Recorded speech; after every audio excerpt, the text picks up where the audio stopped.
আসসালামু আলাইকুম, কেমন আছেন সবাই? আশা করি সবাই ভালো আছেন। আমিও আলহামদুলিল্লাহ আপনাদের দয়ায় ভালো আছি। আজকে আমি 2 পাউন্ডের একটি ফ্ল্যাট কেক ডেকোরেশন করে দেখাবো। আর এটা ছিল ভ্যানিলা ফ্লেভারের মধ্যে। আর এটা ছিল 9.5 ইঞ্চি মোল্ডে করা। তো আমি একবারে ক্রাম কোট করে তারপরে আমি ফিনিশিংটা আপনাদের সাথে শেয়ার করব।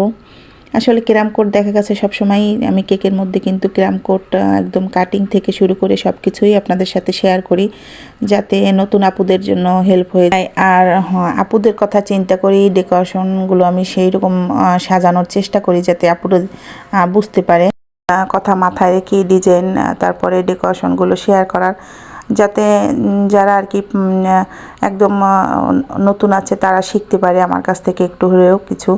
যেহেতু আমিও খুব ভালো ওরকম ডেকোরেশন পারি না, বা আমিও মানে কেকের কাজ এখনও শিখছি নতুন, ওইভাবে আমি নিজে নিজে যেটা আর কি জানি বা মানে শিখছি সেটাই আমি চেষ্টা করি আপনাদের সাথে শেয়ার করার বা নতুন আপুদের সাথে শেয়ার করার, যাতে নিজের অভিজ্ঞতা থেকেও তারা কিছুটা আইডিয়া করে কেকটা ডেকোরেশন করতে পারে আর কি।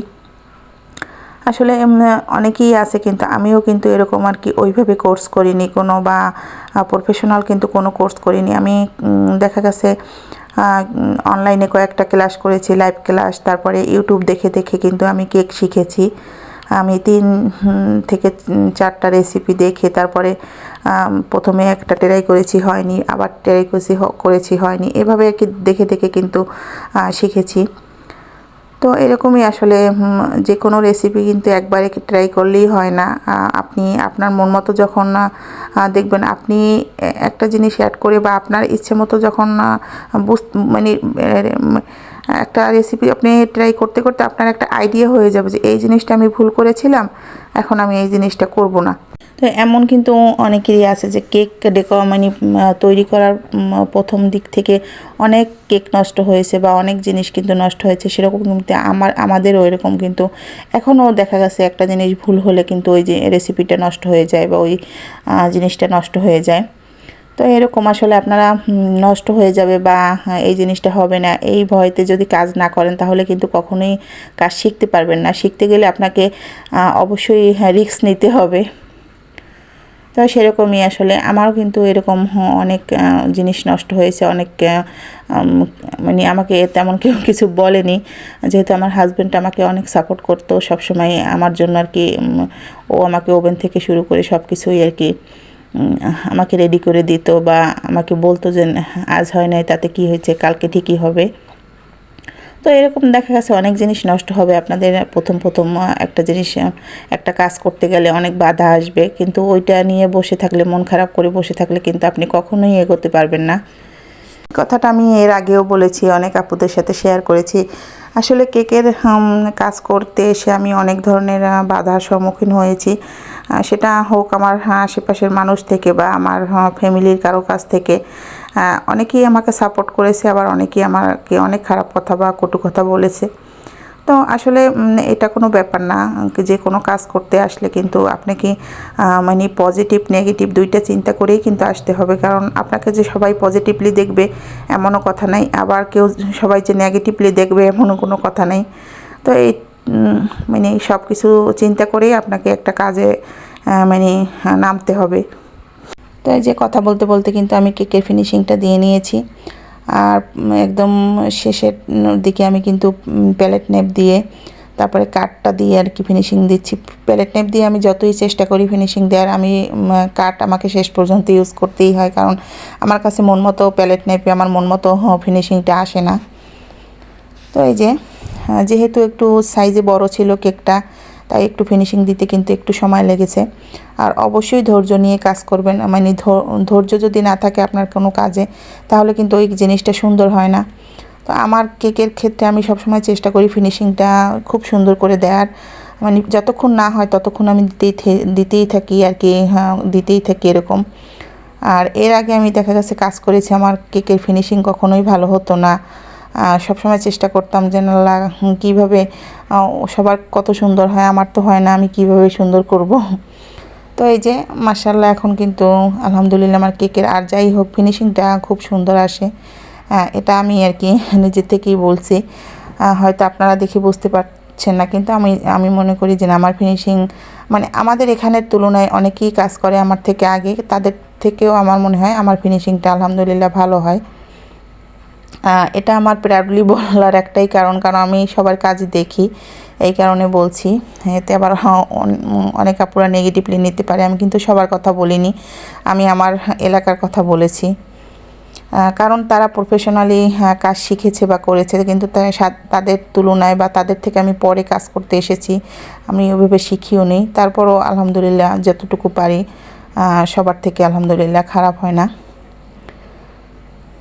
তো এখানে আমি একটু সাইড থেকে ফাঁকা রেখে আমি 2D নজল দিয়ে এরকম একটা গোলাপ দিয়ে দিচ্ছি, মানে চারদিক ঘুরিয়ে মাঝখানে এনে আর কি রেখে দিচ্ছি। এরকম গোলাপ না ঠিক, এটা একটা অন্যরকম ফুল হচ্ছে। তো এই কেকটা ছিল আমার চকলেট কেকের মধ্যে একটা ডিজাইন ছিল, তো ওই আপু আমাকে বারবারই বলছিল যে এইরকম ডিজাইন করে দিবেন। তো ওই কেকের ছিল বডিটাও ছিল এরকম আকাশি কালার, আর ফুলগুলোও ছিল এরকম সেম। তো আমি চিন্তা করলাম যে ওই কেকটাতে চকলেট গার্নাশ দেওয়া ছিল একদম সম্পূর্ণ বডিতে, তো যার কারণে কিন্তু ফুলগুলো ভালো লাগছিল। কিন্তু হোয়াইটের উপর যদি আমি এটা না দিই তাহলে কিন্তু ভালো লাগবে না, যেহেতু ব্লুর উপরে আবার ব্লু ফুল। তো যাই হোক, শেষ পর্যন্ত আপুরও কেকটা ভালো লেগেছে অনেক। তো আপনাদের কাছে কেমন লেগেছে অবশ্যই আমাকে কমেন্ট করে জানাবেন। আর একদম সিম্পল ছিল ডেকোরেশনটা কিন্তু শেষ পর্যন্ত অনেক ভালো লেগেছিল।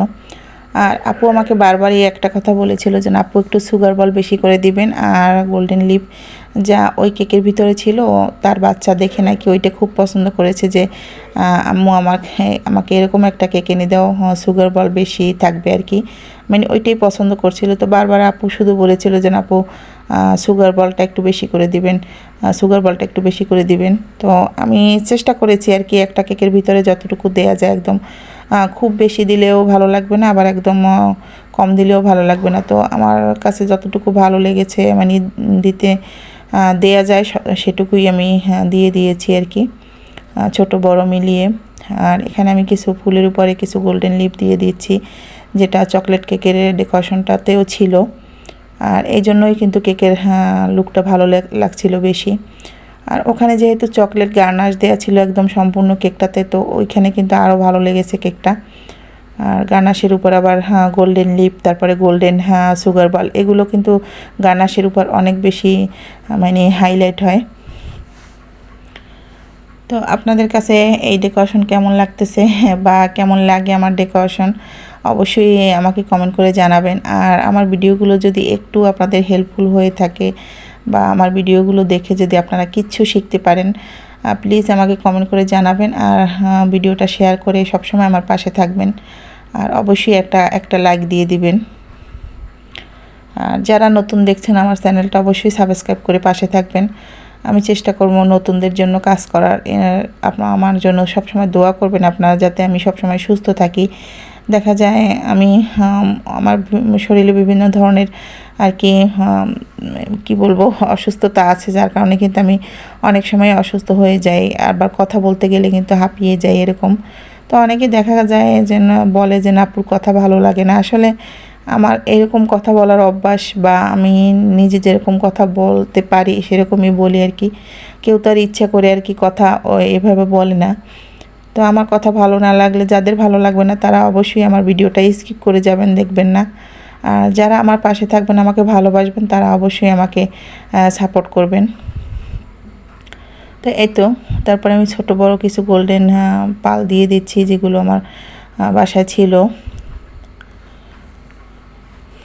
তো আমার কাছে গোল্ডেন পালগুলো খুব কম ছিল, যে যতটুকু ছিল ততটুকু দিয়ে দিয়েছি। যে এখানে সিলভার কালার ছিল, সেটা দিলে কিন্তু কেকের উপর খুব ভালো লাগছিল না, তো যার কারণে কিন্তু গোল্ডেন যতগুলো ছিল আমি সেগুলো ছোট বড় মিলিয়ে দিয়ে দিচ্ছি।